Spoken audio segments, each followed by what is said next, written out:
Here in Brooklyn, New York, home to 2.6 million people, lies one house, one basement gym that sets apart from any other gym in the world, the home of Oscar Ardon's gym. Today we take a look into a grueling back session with IFBB Women's Physique Pro Teresita Morales as she prepares for her 2015 season. RxMuscle presents the House of O with Oscar Ardon and Teresita Morales.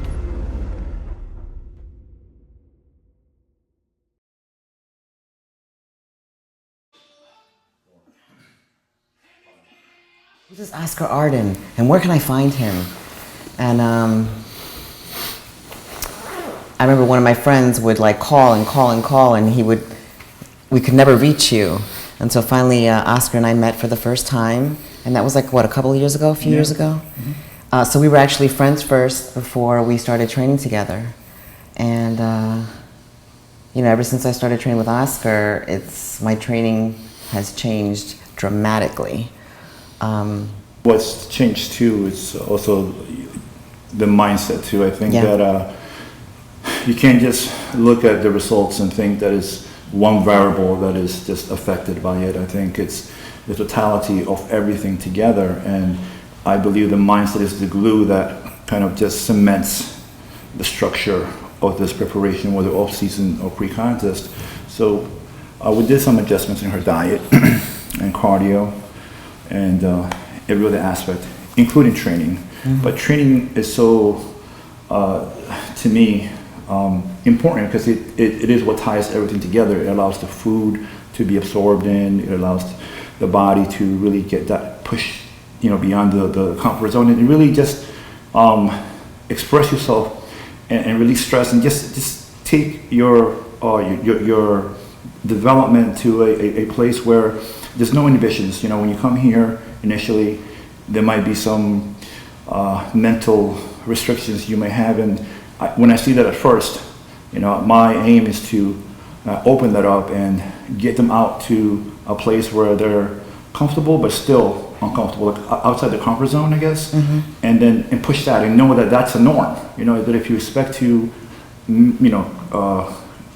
create results and have a better physique, you're going to have to embrace this place that can sometimes be a lot of lactic acid buildup and pain, and pushing beyond that. And that's a mentality that you have to embrace. If you're not ready for it, you're not gonna be wondering like this is uncomfortable. But if you embrace it and you know that it's part of something you have to do, you have a much clearer green light to just go. And she was very willing, and she gave me great feedback.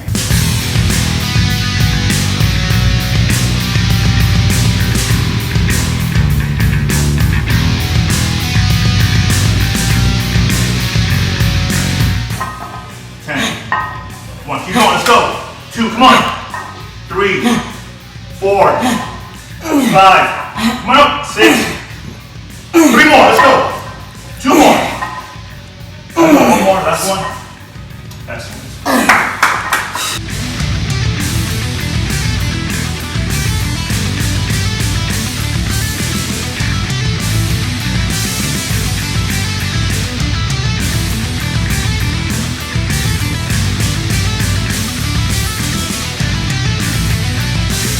As far as taking my training to the next level, I've worked with a lot of coaches before, online coaches, coaches face to face. But when I came to Oscar, I did have a lot of inhibitions, and I held back a lot as far as my training because of fear, I think. Fear of getting injured, a fear of a lot of things. One example is that squatting. Mm-hmm. That was one of the things that I have not done in a long time.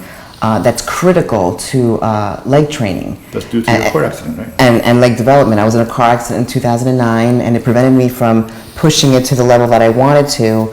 But then I noticed that I can do these things. I can squat. I can do hack squats. I can do the leg press.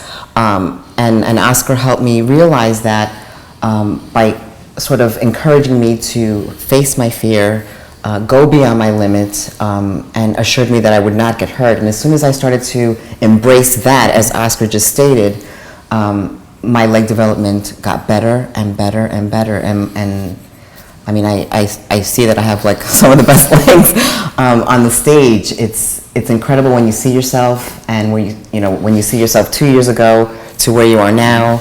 I just can't believe that my body looks like that. It's amazing.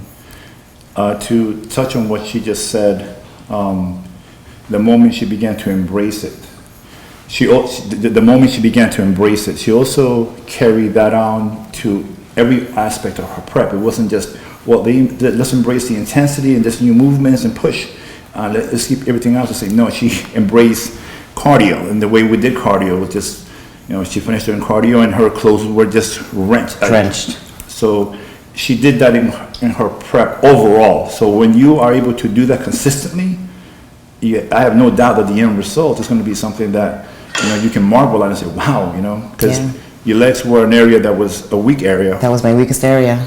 And our aim was to create great legs and hamstrings and glutes, and we're in the process of doing that. 2, 3, come on, 4, 5, 6, come on, 7, 8, 9, let's go, 10 more, let's go, 1, keep going, 2, 3, 4, let's go, 5, 6, 7, 8, 2 more, 9.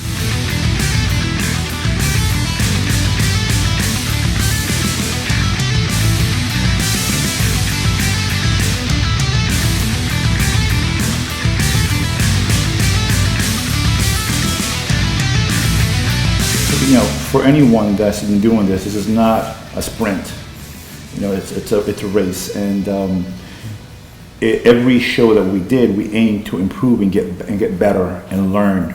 And I think that the past 2 shows we did, we tap into something that worked best for you, as far as peaking and things like this, and which is different than in the past. Training was always intense. Certain things are fundamental, whether off season or pre-contest. Adopting the right mindset, believing in yourself, but actually pushing yourself the last few weeks and taking things a little differently and tweaking it to her body. That's something that it took time to master and to really tap into. I think for the next few months, Oscar and I will be focusing on upper body, shoulders, thickening of my back, and not like lose focus on my legs. So I really want to maintain my legs, but today's workout was specifically for that. You're thinking of back thickness. For me, a few movements come into mind. Bent over rows, T-bar rows, deadlifts. We need to incorporate pull downs because we also have to focus on width. But besides those movements, what I like to create most is having a strong mind and muscle connection.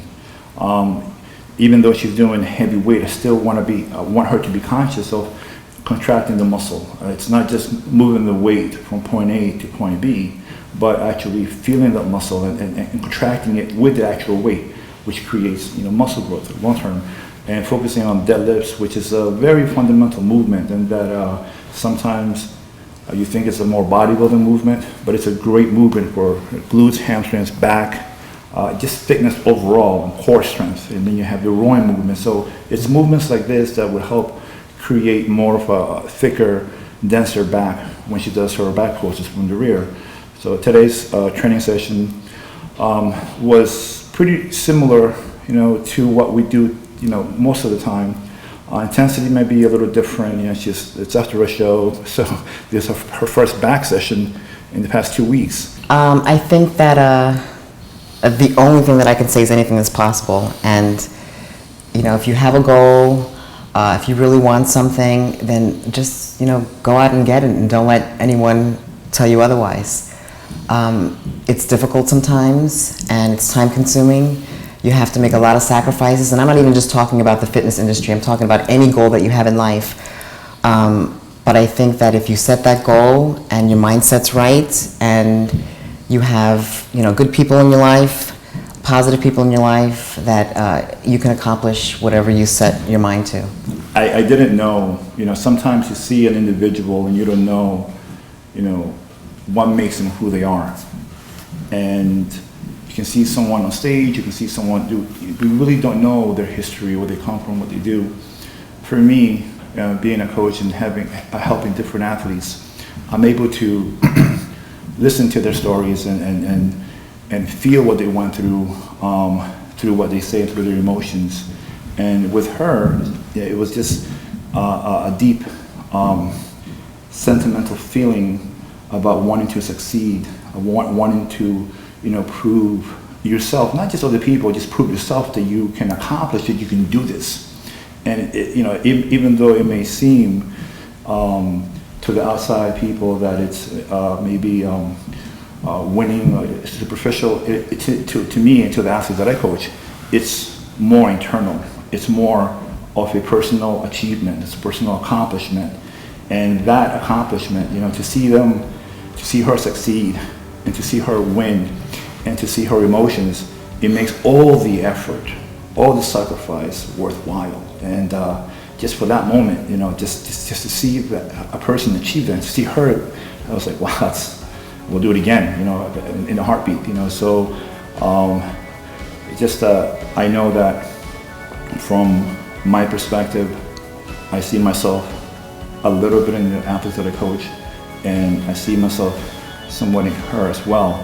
Just her desire to get up to not just be a warrior, not just be a female, not just be a Latin female, but just to exceed herself, stretch herself to a place where most people may think, oh, it's too much. How do you do it? Just do, and you make that choice. She made that choice even before coming to me. She made that choice.